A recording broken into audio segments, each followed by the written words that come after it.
Hello, my dear student of Standard 7th. Welcome to you once again. And today will continue our chapter number 2, that is India's climate and natural resources. This is uh, part 2 of 4.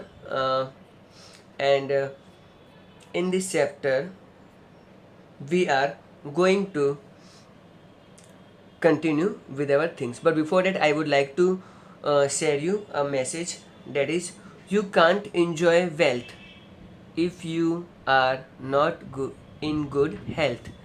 So friends, बात simple है.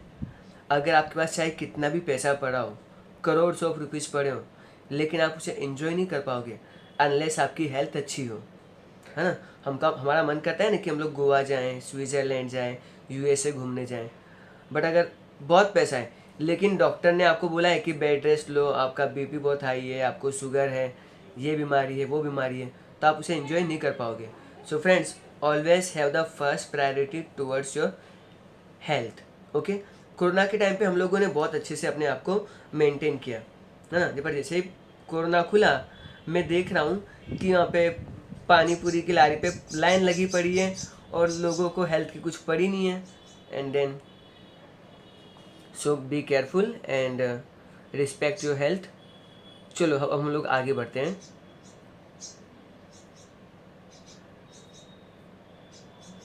Okay. So meaning of resources. सो हम लोग आज resource के बारे में पढ़ेंगे. And there are certain resources. तो पहले हम जो जिस चीज़ के बारे में पढ़ रहे हैं, that is called the resource. Resource क्या होता है? सो यह definition is given to you.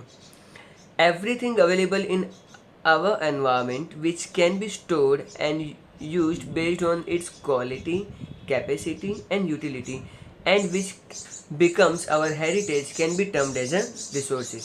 As you can see in the background, there are lots of sparrows are maybe fighting or talking, whatever they are doing. It sounds good. दिल को सुकून मिल रहा है ना. अगर कोई कौवा होता तो मैं पत्थर फेंक के मारता और भगाता उसको. Any how. सो फ्रेंड्स, जो भी चीज़ें एनवायरनमेंट में से हमको मिलती हैं, जिसको हम लोग यूज़ करते हैं, तो वही हमारे लिए रिसोर्स है. For example I am petrol मेरे लिए अभी रिसोर्स है. क्यों? क्योंकि मैं बाइक में उसको कंज्यूम करता हूँ, यूज़ करता हूँ और व्हीकल को ट्रैवल करता हूँ. ठीक है. राजा अकबर के लिए पेट्रोल कोई रिसोर्स था नहीं, though it is there inside the earth, पर उनके पास वो टेक्निकल नॉलेज नहीं था, तो उनके लिए वो रिसोर्स नहीं है. से फॉर एग्जांपल आज से 100 ईयर्स बाद में जो हाइड्रोजन है, जो हमारा पानी है क्या, H2O. ठीक है. 2 atoms of hydrogen and 1 atom of oxygen. लेकिन उस हाइड्रोजन को हम एज ए फ्यूल कैसे यूज़ करना है, हमारे पास वो टेक्निकल नो हाउ नहीं है. मे बी आज से 100 ईयर्स बाद उसको हम लोग डेवलप कर लें. अभी हमारे लिए सिर्फ वो ऐसे बस पानी पीने के लिए और क्रॉप को ग्रो करने के लिए ही रिसोर्स अवेलेबल है, पर एज अ फ्यूल हम उसको फ्यूचर में यूटिलाइज कर पाएंगे. Okay. Resource are also those that can fulfil certain aims, यानी हमारी कुछ ज़रूरतें पूरी करें. Objective and of concrete solution toward the problem. जो भी चीज़ हमारी प्रॉब्लम को सॉल्व करे, that is called the resources. ठीक है. भूख लगी है तो हमारे लिए रिसोर्स क्या होगा? फूड होगा. Okay. Anything that can be aimed at and used to accomplish human necessity also become the resources. तो जो चीज़ें, कोई भी चीज़ जो इंसान की ज़रूरतें पूरी करे, उसे ही हम लोग रिसोर्स कहेंगे. एक मेरे पड़ोस में अंकल रहते हैं और वो साइकिल चलाते हैं, तो पेट्रोल उनके लिए रिसोर्स नहीं हो सकता. ओके. तो हमको इस चीज़ को समझना होगा. The people of the earlier times were not aware of the mineral available below the surface of the soil and hence could not utilize. जैसे मैंने अकबर का भी एग्जाम्पल दिया था, something like that. That is why those minerals are not considered as a resources. But these resources are very useful for the modern man. And the things that help in man's welfare and satisfy their demand are resource for the man. तो friends, आज के लिए इतना याद रखो कि वो जो भी चीज़ें जो इंसान की ज़रूरतें पूरी कर रहा है, जो इंसान की डिमांड फुलफ़िल कर रहा है, जो इंसान की जो रिक्वायरमेंट है उसको सेटिस्फाई कर रहा है, उसी को हम लोग रिसोर्स बोलेंगे. Okay. Now activity. Note down the functions that you would performing from any one day depending on the season of the year. तो सुबह से शाम तक आप लोग क्या क्या एक्टिविटी करते हो, आपको वो सारी नोट डाउन करनी है. ओके. आई डोंट थिंक कि एक्टिविटी को इतने स्टूडेंट्स परफॉर्म करने वाले हैं. So talking about the first resource that is the natural resources. Simple, यहाँ पे वर्ड नेचर आ गया है. नेचुरल मतलब हमको ये डायरेक्टली नेचर में से मिलती है. Okay, natural resources are anything that exist in the naturally in the environment, जो हमको एनवायरमेंट से मिलती है, and easily available and useful to man. So environment में से मिलनी भी चाहिए प्लस हम हमारे काम में भी आनी चाहिए. There are 3 types of resources. Water resources नाम से पता चल जाता है, एंड मिनरल रिसोर्सेज ज़मीन में से जो मिनरल्स मिलते हैं, iron, petroleum and all that, and land resources. Okay, so हम तीनों के बारे में पढ़ेंगे, and specially in this part 2 we are going to discuss the water resource. So first is water resource. So let's begin. The water resource of India included river, lake, sea, etc. Okay, तो water resources में आपकी reverse आ गई, नदियाँ आ गई, lakes यानी तालाब आ गए, and seize यानी समुद्र आ गए. अब कुछ स्टूडेंट बोलेंगे सर समुद्र का पानी तो खारा है, उसको हम पी नहीं सकते, तो वो कैसे रिसोर्स है? तो बेटा एक बात ध्यान रखो, उसमें सॉल्ट भी आता है ना, है ना. उसमें जो फिशेस तैरती हैं वो हम लोग क्या कंज्यूम नहीं करते हैं? समुद्र में जो नीचे जाके मोती निकाल के लाते हैं, क्या वो हम लोग हमारे किसी काम का नहीं है? ये स्पैरो भी मुझसे एग्री कर रही है. बताओ मुझे वो कौन से स्टूडेंट है जो बोल रहे हैं कि सी रिसोर्स नहीं है? एनी हाउ, आगे बढ़ते हैं. The rivers of India are divided into two on the basis of the origin and characteristic. हम अगर इंडिया की बात करें तो इंडिया की नदियों को हम लोग 2 पार्ट में डिवाइड करेंगे. जिसे वो बीच में से topic of cancer pass on होता है ना, तो उसके ऊपर वाली रिवर्स हैं, उसको हम लोग कहेंगे रिवर्स ऑफ नॉर्दर्न इंडिया. और जो लाइन से नीचे आती हैं that is called river of southern India. Okay, आगे बढ़ते हैं. As you can see in this map, मैं आपको थोड़ा सा मार्कर की हेल्प से समझा देता हूँ. देखो, ये जो टॉपिक ऑफ कैंसर पास होता है, उसके ऊपर जो सारी रिवर्स है लगभग हिमालय माउंटेन से ही ओरिजिनेट होती है, एंड इसे हम कहेंगे reverse of northern India. And उसके नीचे जो रिवर्स हैं उसको हम लोग पेनिनसुला रिवर्स भी कहते हैं और रिवर्स ऑफ सदर्न इंडिया भी कह सकते हैं. Whatever term you are feeling comfortable. If you watch this map carefully, आपको यहाँ पर इंडिया की सारी इंपॉर्टेंट रिवर्स मिल जाएगी, एंड आपको बहुत सारी लेक्स भी देखने को मिलेंगे. सो आई मस्ट सजेस्ट कि आप लोग ये सारी रिवर्स एक बार मैप पे ड्रॉ कर लो, ताकि आपको दिमाग में याद रह जाएगा कि कौन सी रिवर कहाँ पे फ्लो कर रही है. Otherwise there are certain in my past, जब मैं स्टूडेंट को एक्टिविटी दे रहा था कि आपको ये रिवर्स और लेक्स ड्रॉ करनी है, तो कुछ एक्स्ट्रा ऑर्डिनरी स्टूडेंट आके पूछते हैं सर हम इसका जेरोक्स करवा लें. बेटा अगर आप लोग जेरोक्स करवाओगे तो आपको कहाँ से पता चलेगा इंडिया में कौन सी रिवर कहाँ से फ्लो करती है? ओके, ये स्वेरो पूछ रही है कौन से स्टूडेंट है, मुझे नाम बताओ. वेल नहीं बताऊंगा, डोंट वरी. आगे बढ़ते हैं. Rivers of northern India. The Sindhu, Ganga, Yamuna and Brahmaputra are the rivers of the northern India. So ये बेसिकली कुछ इंपॉर्टेंट रिवर्स हैं जो नॉर्थ इंडिया में से फ्लो करती हैं. इसके अलावा भी बहुत सारी रिवर्स हैं, ठीक है. They are perennial in nature. ना what do you mean by perennial? Perennial मतलब आप साल के किसी भी वक्त में जाओ आपको वहाँ पे पानी देखने को मिलेगा. अब देर आर सर्टेन पीपल बोलेंगे सर समझ में आता है मानसून सीजन में बरसात आती है तो पानी होता है, फिर कभी कभी थोड़ी थोड़ी बरसात होती रहती है तो गर्मियों विंटर सीजन में भी हमको पानी देखने को मिलता है, पर गर्मियों के मौसम में तो कहाँ पानी होता है. देन लिसन, हिमालयन रिवर जो होती है ना वो स्नो से निकलती हैं, एंड वो स्नो मेल्ट होता है in summer season, and still उसमें पानी अवेलेबल होता है. Now the Ganga is also known as a Bhagirathi. Okay, आप लोगों ने वो बाहुबली वाला गाना सुना होगा, भागीरथी तेरी तरफ शिवजी चले देख विचित्र. Well I am not good in singing, but आपने ये शायद लाइन सुनी होंगी.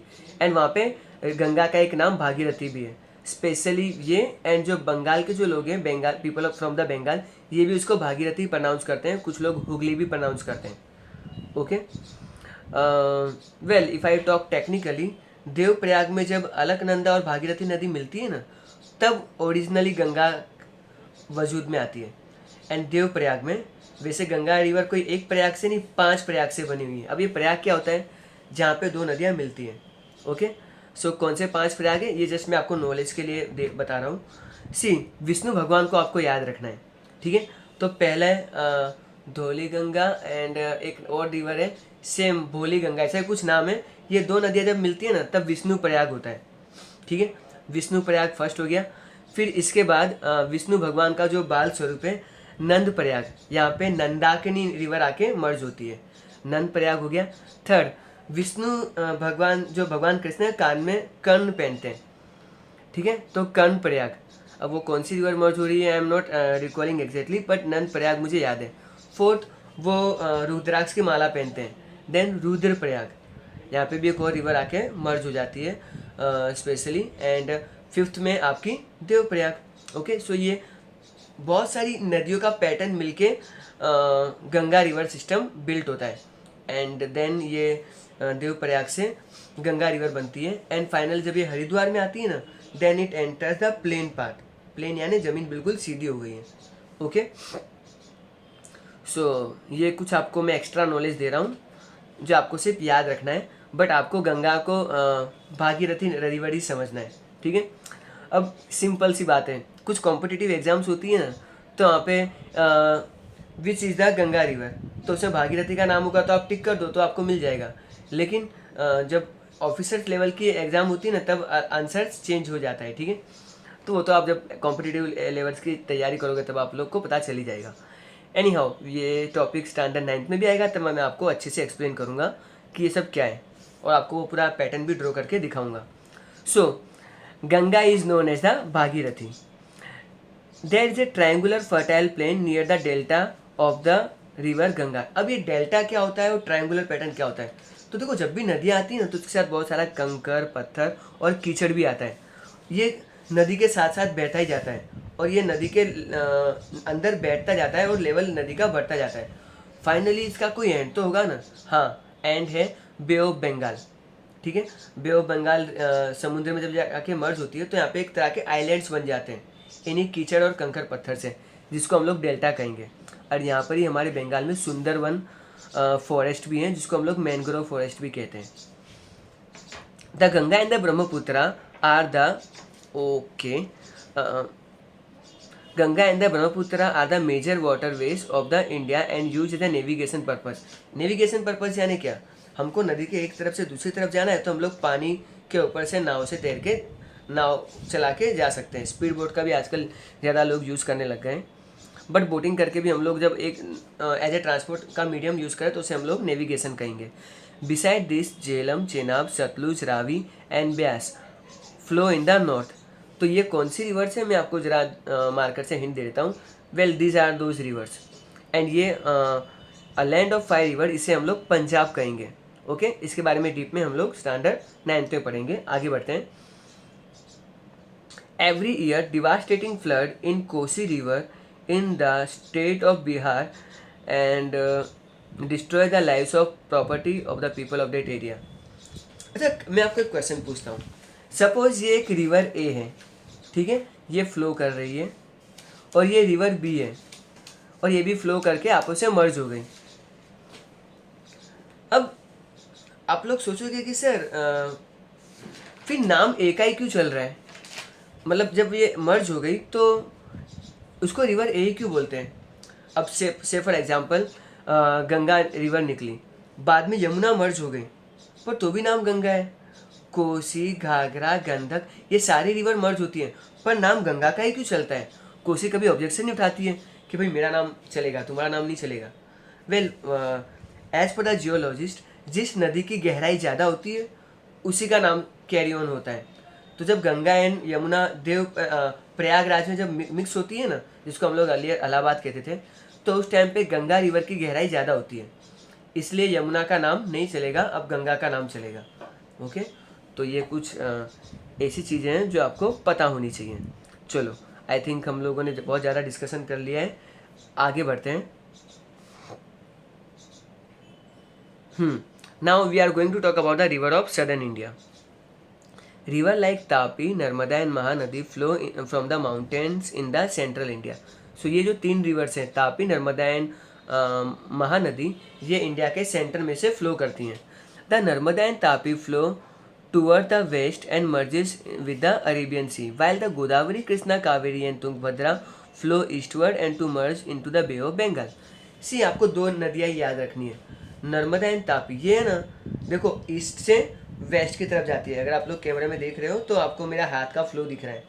ये इंडिया के ईस्ट से वेस्ट की तरफ जाती है और अरेबियन सी में ख़त्म हो जाती है। लेकिन जो बाकी की रिवर है, गोदावरी, कृष्णा, कावेरी एंड तुंगभद्रा, ये देखो यहाँ से इस तरफ जाती हैं, यानी वेस्ट से ईस्ट की तरफ फ्लो करती हैं और इनका फ्लो ईस्टवर्ड होता है और ये जाके बे ऑफ बंगाल में फिनिश हो जाती हैं। This rivers flow through the uneven surface and a group like the high slopy region and therefore form the waterfall. Waterfall तो आप लोगों ने वो बाहुबली मूवी में देखा होगा फर्स्ट पार्ट में, वो भाई ऊपर ऊपर चढ़ता है तो पानी ऊपर से कैसे गिरेगा, क्योंकि ऊपर से एक रिवर फ्लो कर रही थी। अब आगे रास्ता बचा नहीं, पहाड़ आ गया तो पानी नीचे गिरता है एंड आगे फिर कंटिन्यू करता है अपनी जर्नी, तो इसको कहेंगे हम लोग वाटरफॉल। ठीक है, आगे बढ़ते हैं। अब ये जो वाटरफॉल है ये भी बहुत काम का है। कैसे? That is why this river are not use as a waterway and therefore is use for the irrigation purpose and to produce hydro electricity. इस पर अगर हम लोग नीचे कुछ मशीन्स फिट कर दें तो इसमें से हम लोग हाइड्रो इलेक्ट्रिसिटी जनरेट कर सकते हैं। पर ये पानी कभी भी आपका एज ए नेविगेशन यूज़ नहीं कर सकते। पता चला आप बोट लेके निकले और वाटरफॉल आ गया और नीचे गए, वाटर भी गई, आप भी गई, हड्डियाँ भी टूट गई, फ्रैक्चर वैक्चर, बहुत गलत चीज़ें हो जाएंगी। ठीक है, अच्छा अब इंडिया में कौन सी रिवर पे कौन सा डैम बना हुआ है और उस डैम से कौन से स्टेट्स को बेनिफिट्स मिलता है, आपको ये सारी चीज़ें इस स्मॉल से बॉक्स में समझाई गई है। से फॉर एग्जांपल नर्मदा रिवर पे नर्मदा प्रोजेक्ट है जिसको हम लोग सरदार सरोवर डैम भी कहते हैं एंड इससे किसको बेनिफिट मिलता है? गुजरात को बेनिफिट मिलता है, Madhya Pradesh, Rajasthan and even Maharashtra got benefit out of it.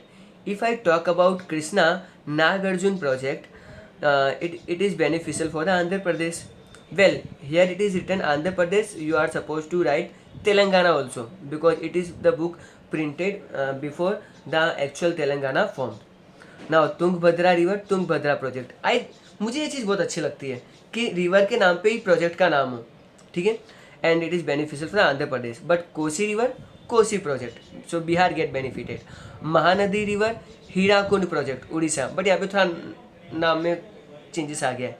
Sutlej river, Bhakra Nangal project, well Haryana, Punjab and Rajasthan. I think ये लोग दिल्ली को मेंशन करना भूल गए, but Delhi also get beneficial. See आपको ना कुछ दिमाग में कनेक्शन फिट करने पड़ेंगे। मुझे ज़िंदगी में कभी याद नहीं रहा कि कृष्णा रिवर पे नागार्जुन प्रोजेक्ट है। तब से कैसे याद करोगे? आप एक मन में एक स्टोरी जनरेट कर लो। भगवान कृष्ण थे ना, वो मतलब अपने फ्रेंड्स के साथ वो बॉल से खेल रहे थे, तभी उनके किसी फ्रेंड ने बॉल फेंक दी नदी में, यमुना रिवर में। तभी कृष्णा बोलते हैं मैं जाके लेके आता हूँ, और वो नदी में गए तो उनको कालिया नाग मिले। ठीक है, कालिया नाग मिले, कालिया नाग ने मतलब आतंक मचा रखा था, पूरा पानी जहरीला बना रखा था, वो पी के लोग मर रहे थे, एनिमल्स मर रहे थे। तो भगवान कृष्ण ने जाके उनकी धुलाई कर दी नीचे जाके। एंड बाद में जब वो फिर सब लोग बोले कि अरे कान्हा मतलब कृष्णा जी तो मतलब नदी में चले गए, वो भी जहरीले, तो पूरे गांव के लोग इकट्ठे हुए। लेकिन जब सब आते हैं तो देखते हैं कि भगवान कृष्ण कालिया नाग के ऊपर नृत्य यानी डांस परफॉर्म कर रहे हैं, है ना। तो नागार्जुन, ठीक है, तो नाग के ऊपर डांस कर रहे हैं, तो ये नाग आ गया। एंड भगवान कृष्ण ने गीता का उपदेश किसको दिया था? अर्जुन को दिया था। तो ये नाग और अर्जुन, नागार्जुन प्रोजेक्ट, सिंपल। इस तरह के स्टोरीज याद करके आप अपने आप को समझा सकते हो कि हाँ, कृष्णा रिवर पे नागार्जुन प्रोजेक्ट है। कम से कम अर्जुन ही याद रख लो जिनको उन्होंने गीता का उपदेश दिया था। Okay, so let's get ahead now and आगे बढ़ते हैं। Do you know about the lakes of India? तो इंडिया के लेक्स के बारे में हम लोग थोड़ा जान लेते हैं। सी फ्रेंड्स, जम्मू कश्मीर में दाल एंड वुलर लेक है, आंध्र प्रदेश में कुलेरू लेक है, तमिलनाडु में पुलिकट लेक है, उड़ीसा में चिल्का लेक है, राजस्थान में सांभर लेक है। इडली लेके मत पहुंच जाना बराबर, सांभर तो अभी फ्री में ही बट ही रहे। ना गुजरात में नल सरोवर है। फ्रेंड, इसमें जो जम्मू कश्मीर की दाल और आंध्र प्रदेश की कोलेरू लेक है, इसमें पानी मीठा है, डेट मीन्स हम लोग पी सकते हैं। लेकिन तमिलनाडु का पुलिकट, उड़ीसा का चिल्का एंड राजस्थान का सांभर, इसका पानी खारा है। That is you can't consume it. And जो नल सरोवर है वो कहीं पे आपको मीठा मिल जाएगा, कहीं पे खारा मिल जाएगा। सो अगेन ये भी पीने के लिए ठीक नहीं है। अपार्ट फ्रॉम इट, जो हम लोग डैम बनाते हैं ना रिवर्स पे, उसके पीछे जो पानी स्टोर होता है, it is just like a lake only. तो कौन से स्टेट में कौन से रिवर पे कौन सा लेक बना है, लेट्स सी। हिमाचल प्रदेश पे सतलुज में, हिमाचल प्रदेश में जो सतलुज रिवर पे जो डैम बना है ना, जिसको हम लोग भाखड़ा नंगल बोलते हैं, उसके पीछे जो पानी स्टोर होता है उसको हम लोग गोविंद सागर कहते हैं। Same way on Krishna river you will find Nagarjuna Sagar, Nagarjuna dam, Nagarjuna Sagar, very simple, okay. And Manjira lake, Nizam Sagar. Gujarat में जो नर्मदा है उसका सरदार सरोवर बोलते हैं, सरोवर का मतलब लेक ही होता है। Madhya Pradesh Chambal you will find Gandhi Sagar. Okay friends, I think आपको ये सब क्लियर हो रहा होगा। आगे बढ़ते हैं। Information about the Narmada project. So basically we are going to share the Narmada project details. The Narmada project is the biggest multipurpose project of the Gujarat. So सबसे बड़ा प्रोजेक्ट गुजरात में नर्मदा डैम है। And in terms of the capacity, the main canal of the Narmada project is the biggest in the world, and the length of the entire network canal is approximately 66,000 kilometre. Only मैं अपनी तरफ से लगा देता हूँ, ठीक है। तो ये जो नर्मदा डैम है, इस पर जो कैनाल का जो नेटवर्क है वो 66,000 है, जो पूरी दुनिया में सबसे बड़ा है। ओके, अब तो वहाँ पे स्टैचू ऑफ यूनिटी भी बन गई है। एंड अभी स्टैचू ऑफ यूनिटी से कुछ 14 किलोमीटर या 7 किलोमीटर आगे एक और डैम बन रहा है। तो एक्चुअली ये एक सपोर्टिव डैम है, जो इतने जो 14 या 7 किलोमीटर के बीच के एरिया का में बहुत ज़्यादा पानी स्टोर होगा। एंड स्टैचू ऑफ यूनिटी की नेचुरल ब्यूटी भी एनहांस करेगा। एंड दो डैम होने से क्या बेनिफिट होता है, हम लोग ज़्यादा पानी स्टोर कर सकते हैं। ओके, 8,215 विलेजेस, यानी इतने सारे गांव, and 135 cities of the Gujarat where provided drinking water through the Narmada project. So imagine, ये तो लाइफलाइन बन जाता है गुजरात का। Okay, and 14 district, 75 talukas and 3,360 villages of the Gujarat getting the irrigation facility through the Narmada project. तो इतने मतलब गाँवों को और भी बेनिफिट मिलेगा। ओके, सो आई थिंक आपको नर्मदा डैम के बारे में बहुत सारी चीज़ें क्लियर हो गई होंगी। नाउ वाटर रिसोर्सेज तो हमने पढ़ लिया। Now the second most important resource that is called the mineral resources. Okay, so biotic and abiotic minerals below the surface of the earth are transformed into the minerals having different chemical components due to the intense heat and pressure. So ज़मीन के अंदर जो गर्मी होती है, जो pressure होता है, और there are certain chemicals also, जिसके कारण अलग अलग जगह पे अलग अलग मिनरल्स पाए जाते हैं। से फॉर एग्जांपल, आज से लाखों साल पहले ज़मीन जो ट्रीज थे ना, ड्यू टू लैंडस्लाइड वो सारे गिर गए। एंड उसके ऊपर बहुत सारे लैंडस्लाइड आने की वजह से पत्थर, कंकर, कीचड़ सब आता गया, और वो पेड़ ज़मीन के नीचे दबे हुए हैं। अब due to the earth pressure वो सारे के सारे जो ट्री है ना, वो एक तरह से कोल बन गए। और अगर हम लोग कुछ लाख साल और वेट कर लेना तो यही कोल डायमंड भी बन जाएंगे। मगर हम इंसान, हमारे अंदर कहाँ पेशेंस नाम की चीज़ है, हम लोग को तो कोल ही यूज़ कर लेंगे। चलो, डायमंड कौन इतना वेट करेगा, कहाँ, हम लोग तो मुश्किल से 100 साल भी नहीं जीते। सो ये सब केमिकल कॉम्पोजिशन के कारण कहीं पे सिल्वर बन जाता है, कहीं पे डायमंड बन जाता है, कहीं पे इवन गोल्ड भी मिल जाता है, ठीक है। This treasure trove of minerals formed in the core and the earth through the natural process lasting for thousands of years. Minerals below the earth are not found in their pure form. तो ज़मीन में से कोई भी minerals है वो pure form में नहीं मिलता है ना। आप लोग जो डायमंड देखते हो वो नॉर्मली पहले एक नॉर्मल एक पत्थर ही होता है, फिर उसको हम लोग पॉलिशिंग करते हैं, तब जाके वो कहीं जाके प्योर होता है। आयरन, उसको भी हम लोग पहले पिघलाना पड़ता है और फिर हम उसको प्रॉपर शेप में ला पाते हैं। There are many impurities present to which they are called ores. उसको हम लोग ORES ओर्स लगाते हैं। फॉर एग्जाम्पल आयरन ओर है ना, नॉर्मली हम लोग आयरन ओर निकालते हैं और जब उसको हम प्योरीफाई करते हैं तब वो आयरन बनता है। Only after the refining of the ore we get the mineral in their pure form. This minerals are the foundation of the economic might be prosperity of the country. और यही iron हम लोग हमारे घरों के pillars में use करते हैं, बड़े बड़े जो डैम्स होते हैं उसमें हम लोग लगाते हैं। फिर जो ब्रिजेस होते हैं उसमें हम लोग उसका यूज़ करते हैं। Okay, now minerals can be divided into 3 types. तो मिनरल्स को हम लोगों ने 3 कैटेगरीज में डिवाइड किया है, metallic, non metallic and power generating minerals. तो मेटेलिक में क्या आता है, जो बहुत ठोस और मजबूत होते हैं। For example raw iron, copper, gold, zinc, tin, निकल, मर्कुरी, प्लेटिनम एक्सेट्रा। ओके, और एक्सेट्रा कोई मिनरल नहीं है, बहुत सारे हैं, तो सबके नाम लिखने नहीं बैठेंगे हम लोग। Now, non-metallic minerals. Well, they have diamond, ruby, limestone, china clay, dolomite, bauxite, phosphorus, gypsum, acic, calcite, silica, graphite, potash, phosphate etcetera. तो ये सारे नॉन मेटेलिक मिनरल्स में आते हैं। पावर जनरेटिंग मिनरल्स में वो मिनरल्स आएंगे जिसको हम लोग एज ए एनर्जी यूज़ करते हैं, जिनसे हम लोग इलेक्ट्रिसिटी जनरेट करते हैं, और कहीं ना कहीं वो हमारे एनर्जी की डिमांड्स पूरी करता है। Coal, natural gas, mineral oil, uranium, thorium, radium etcetera.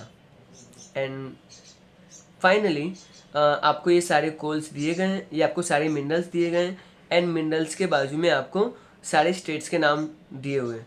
तो कौन सा मिनरल्स कहाँ पर मिलता है, well let me go through it, तो आपको थोड़ा आइडिया आ जाएगा। कोल कहाँ मिलता है, Jharkhand, Chhattisgarh, Andhra Pradesh, Goa, Orissa, Tamil Nadu, Karnataka, Bihar, Madhya Pradesh, Maharashtra and Gujarat.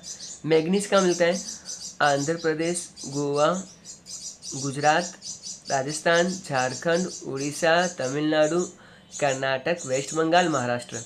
Where you will find copper, you will find copper in Andhra Pradesh, Gujarat, Karnataka, west Bengal, Maharashtra, Sikkim, Meghalaya.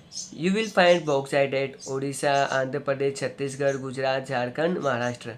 You will find mica at Andhra Pradesh, Jharkhand, Bihar, Rajasthan. You will find lead in Rajasthan, Andhra Pradesh, Tamil Nadu, Gujarat. Limestone can be found in Madhya Pradesh, Chhattisgarh, Rajasthan, Gujarat, Karnataka, Himachal Pradesh. Well, the most precious mineral, that is gold, is found in Karnataka and Andhra Pradesh. Only these two places. I think ये ज़्यादा जगह पे मिलना चाहिए था। Mineral oil and natural gas you can find in Andhra Pradesh, Gujarat, Maharashtra, Assam and Andaman Nicobar Islands, and thorium is found only at 2 places, that is Rajasthan and Jharkhand. Now we are finally our final slide, that is the uses of minerals. अब इन minerals का हम लोग कहाँ कहाँ पर इस्तेमाल करते हैं। For example manganese is use in the chemical industry like pesticide, glass, Venice, printing industry. तो इन सब जगह पे मैग्नीज का यूज होता है। Copper is use in the electrical wire material, coloured glass, coins, printing industry. आप लोगों ने जो इलेक्ट्रिक के वायर देखे होंगे ना, उसमें जो गोल्डिश ब्राउनिश कलर का जो वायर होता है वो कॉपर का होता है।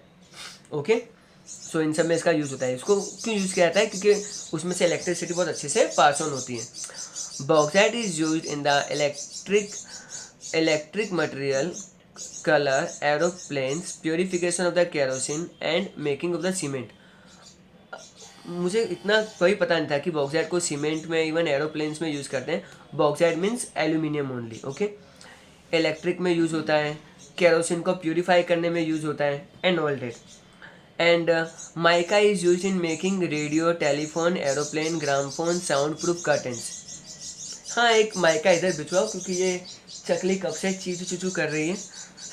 इसका भी साउंड नहीं आना चाहिए। Any how I don't think ये इतना आपको डिस्टर्ब कर रही होगी। कौवा होता तो मैं इसको छोड़ता नहीं, बट ठीक है, बेचारी चकली है तो क्या बोल सकते हैं। आगे, phosphorus is use in making melting industry, plastic industry, hydrochloric acid and in making things of china clay. So ये कुछ केमिकल्स हैं जो हम लोग यूज़ करते हैं। Activity, make out a minerals used by you in your daily life. तो ज़िंदगी में आप जितने भी मिनरल्स यूज़ कर रहे हैं उनकी लिस्ट बनाओ ना, और उसको तो कोई काम धंधा बचा ही नहीं है हमारे पास, कोरोना में सब फ्री बैठे हैं, तो आप लोग ये एक्टिविटी कर सकते हो। And final line of the day, make a list of the mineral used in making furniture at your home and in building material of the school. चलो स्कूल के मटेरियल के बारे में बात करते हैं। तो स्कूल में आपको सीमेंट देखने को मिलती है, कंकर, पत्थर, वो सबसे बिल्डिंग बनती है। क्लास के अंदर हम लोग देखेंगे तो बेंचेस वुड से बनता है, इवन हम लोग उसमें आयरन और स्टील का यूज़ भी करते हैं। ओके, एंड और भी बहुत सारे मिनरल्स हैं जो बनते रहते हैं। सो आज का जो इम्पोर्टेंट मैसेज था उसे आप भूलना मत। You can't enjoy wealth if you are not good in health. Okay, अगर आपके पास बहुत पैसा है, वेल अच्छी बात है, लेकिन आप उसको तभी इंजॉय कर पाओगे जब आप हेल्दी होगे. ठीक है, सो अपनी हेल्थ का ध्यान रखो. लॉकडाउन अनलॉक हो चुका है, बेसिक एक्सरसाइजेज शुरू कर दो. एटलीस्ट दिन में आपको 2 किलोमीटर्स तो वॉकिंग करनी चाहिए. जॉगिंग रनिंग करोगे, it is up to you. Swimming जाओ, जिम जाओ, कुछ भी करो, लेकिन हेल्दी रहो. ठीक है, क्योंकि ज़िंदगी के सारे आनंद कब मिलेंगे, जब हम लोग हेल्दी होंगे. ठीक है, आई होप मैंने बहुत ज़्यादा इस लेक्चर को पुल कर लिया है, but any how I don't think कि आपको कुछ एक्स्ट्रा चीज़ें जानने को ही मिली होंगी. So you guys are keep learning, keep watching, and bye everyone.